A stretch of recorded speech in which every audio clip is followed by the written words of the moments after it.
Yeah, Schopenhauer is an exceptional case of a philosopher, and the way that he figured out extremely early what his opinion about life is.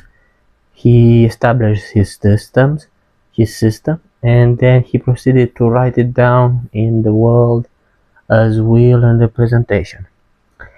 So it's difficult to find the starting chronological point, because other thinkers they have like a work in which they began to develop their ideas, which they have expanded throughout their whole career. But he was a prodigy, so he went straight to the point. So when it comes to him, you should start, I believe, with the wisdom of life, which he wrote throughout his whole life, and which contains some quotes regarding life and love and most things that make our life happy or worthy to be lived, or that do not deserve our attention. I think he has had some articles in his youth. I forgot their names, influenced by Goethe's thinking, but I believe that it would be extremely difficult to find those because they are not so well known, and you'll have to hire a Sherlock Holmes of specialized in the finding philosophical antiquities in order to put your hands on one of these. And I don't think it's worth it. I mean, but if you truly want to understand the huge stature of his philosophy, you'll have to read The World as Will and Representation because it's a very good book. I mean, you could also start with it because even though his subject is extremely deep, he is very precise and tries to be as simple as possible to convey his message without using unnecessary complication, which doesn't mean that his style lacks beauty or poetry. I believe he was an amazing writer and he had a cool sense of humor. So, but it's a very long book, so maybe you don't have time. You should read Aphorism of The Wisdom of Life. Yeah, and he had some cool lines in there, but you shouldn't wrongfully think that that's his main work because it isn't. And a lot of people ignore his main work now, and they just bring him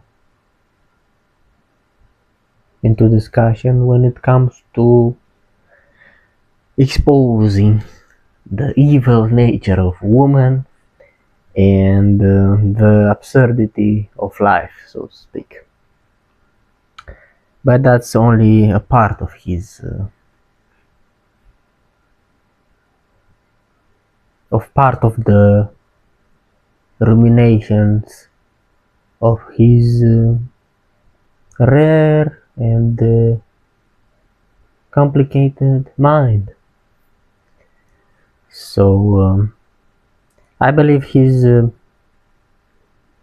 maybe the only philosopher who has a sense of humor and who managed to introduce some of it even in his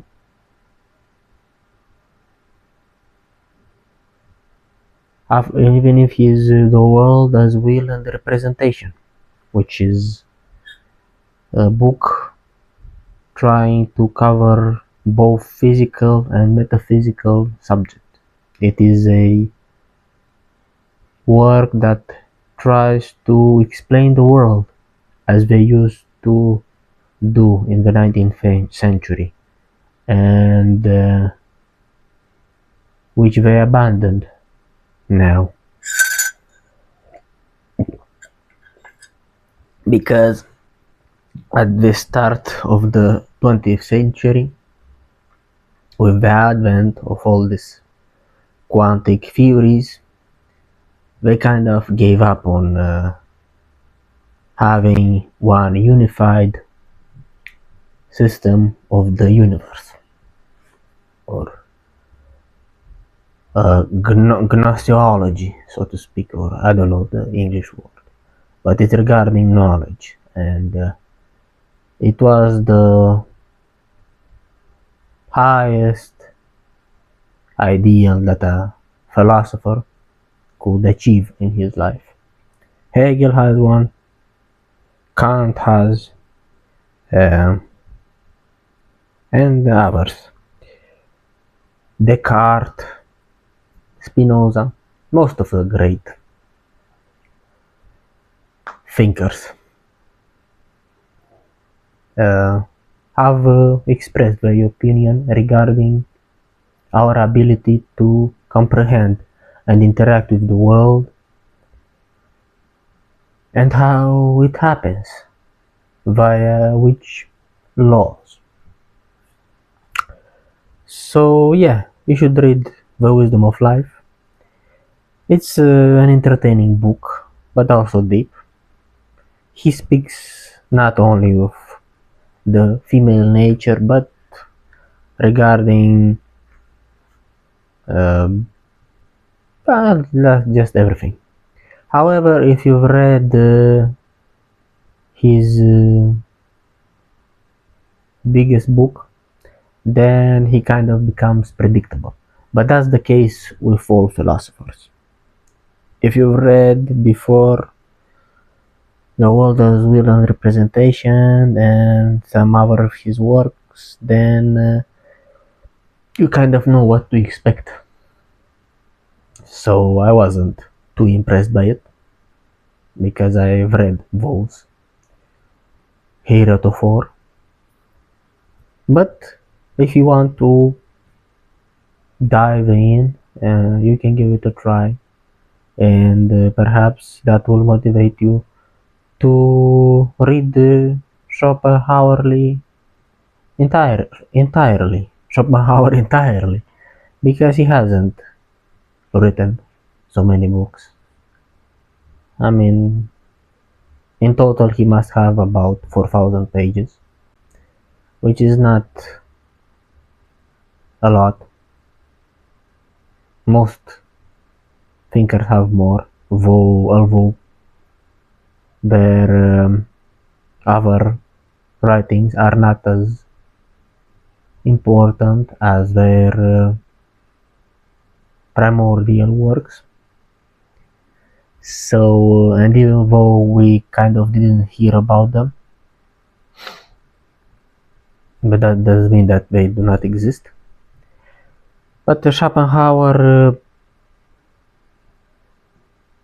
at first, he was not a big reader, and he said that our brain is limited and we should give it some rest periodically, and that it's difficult to form your own ideas if you are constantly absorbing new ones.